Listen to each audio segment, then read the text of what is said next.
व्यासपीठ पर विराजमान हुए हैं श्री सुखदेव जी महाराज। सामने में श्रोता के रूप में उपस्थित हैं चक्रवर्ती सम्राट श्री राजा परीक्षित जी। बड़े बड़े ऋषि मुनि ब्रह्मर्षि भृगु वशिष्ठ वनस्य गौतमो मेधातिथिर्दैवलदैवरातो रामस्तथा गादिशुपश्य शाकलो मृकुण्डपत्राः त्रिजपिप्पलादाः योगेश्वरौ व्यासपराशरौ च छायासुकौ जाजिलिजह्निमुख्याः सर्वेप्यमी मुनिगणाः सहपुत्र शिष्याः स्वस्तिभिरायरति प्रणयेन युक्ताः। सारे ऋषि मुनि गंधर्व सब पधारे हैं और ऋषि भी ऐसे नहीं आए। सहपुत्र शिष्याः योगेश्वरो व्यासपराशरौ च छायासुकौ जाजिलिजह्निमुख्याः सर्वेप्यमी मुनिगणाः। ध्यान से सुनना, सारे मुनिगण पधारे। सर्वेप्यमी मुनिगणाः कैसे आए? सह पुत्र, पुत्रों को लेके, शिष्याः अपने सारे शिष्यों को लेकर के पधारे। सहपुत्र शिष्याः स्वस्तिभिरायरति प्रणयेन युक्ताः। सपरिवार ऋषिगण कथा में पधारे हैं जैसे आप पधारे हो। उन ऋषियों की भी दिव्य ऊर्जा, उनकी चेतना निश्चित रूप से यहां उपस्थित होगी, इसलिए श्रद्धा से सुनो। उनके कृपा की एक दृष्टि पड़ जाएगी तो जीवन कृतार्थ हो जाएगा।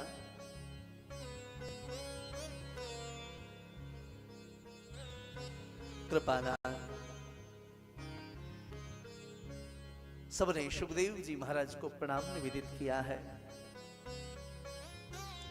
कल जब परीक्षित जी महाराज पूछ रहे थे जिसकी मृत्यु निकट आ जाए अथवा मरण धर्मा प्राणी को क्या करना चाहिए, हम सब भी तो मरण धर्मा ही है ना। हा?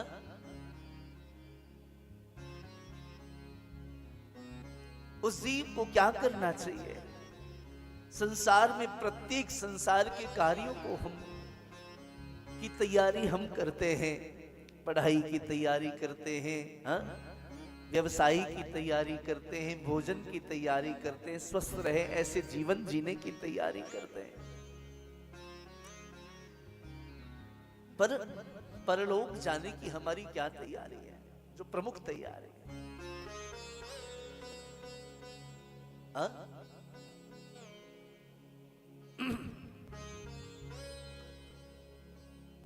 कृपानाथ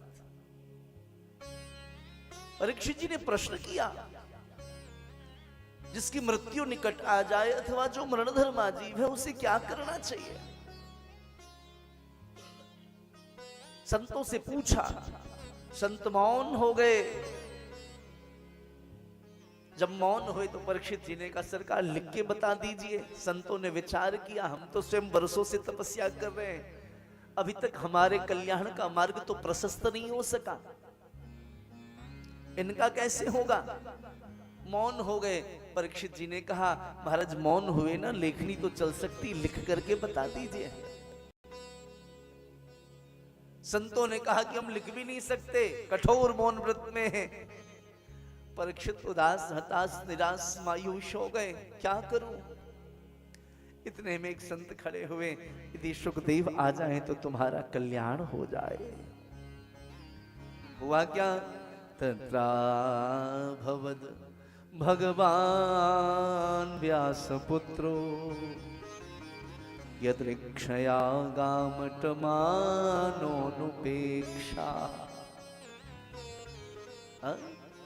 सुखदेव प्रकट हो गए। अच्छा, प्रकट कौन होता है? भगवान प्रकट होते हैं कि भक्त प्रकट होते हैं? पर यहां भक्त प्रकट हो गए। हा? कथा जब विश्राम होगा तब आप ध्यान से श्रवण करना। सुखदेव जी कथा श्रवण कराते, व्यास पूजन होता है, थोड़ा आगे बढ़ते हैं और सुखदेव अंतर ध्यान हो जाते हैं। अंतर ध्यान कौन होता है? भगवान अंतर ध्यान होते कि भक्त अंतर ध्यान होते हैं? यहां भक्त अंतर ध्यान हो गए। श्रीमद् भागवत में 2 स्थानों पर अध्यात्मदीप शब्द का प्रयोग किया गया है जी। यह स्वानुभावमखिल श्रुतिसारमेकम् अध्यात्म दीप मतितिरशतां तमोन्धम संसारिणां करुणयाः पुराण गुह्यम तो व्यास सोनुमुपयामि गुरुं मुनीना। अध्यात्म दीप कहकर के सुखदेव जी को संबोधित किया और 10वें स्कंद में जब कृष्ण प्रकट हुए तो उनको भी अध्यात्म दीप कहा। संशय होता है मन में, जो संबोधन भक्त के लिए किया वही संबोधन भगवान के लिए किया, ऐसा हो सकता है क्या? लेकिन ऐसा हुआ। अभिप्राय क्या? मानो वेद व्यास जी कहना चाह रहे हो, भैया सुखदेव कोई और नहीं, साक्षात श्री कृष्ण ही सुखदेव के रूप में प्रकट हुए हैं। उसका प्रमाण है कि तत्रा आभवत भगवान व्यासपुत्रो यदृक्षया गामट मानवनुपेक्षा सुखदेव प्रकट हो गए और अंत में सुखदेव अंतर्ध्यान हो गए। ये इस बात का द्योतक है कि सुखदेव कोई और नहीं, साक्षात श्री कृष्ण ही भागवत धर्म के प्रसार के लिए प्रकट हुए।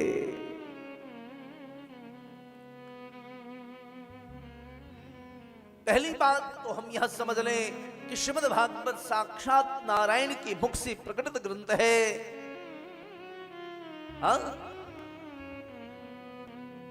नारायण ने ब्रह्मा को दिया, ब्रह्मा ने नारद जी को दिया, श्री नारद जी ने वेद व्यास जी को दिया, वेद व्यास जी ने सुखदेव को दिया, उससे सूत जी को आगे प्राप्त हुआ, फिर गोकर्ण जी को धीरे धीरे धीरे धीरे वो परंपरा चलती चलती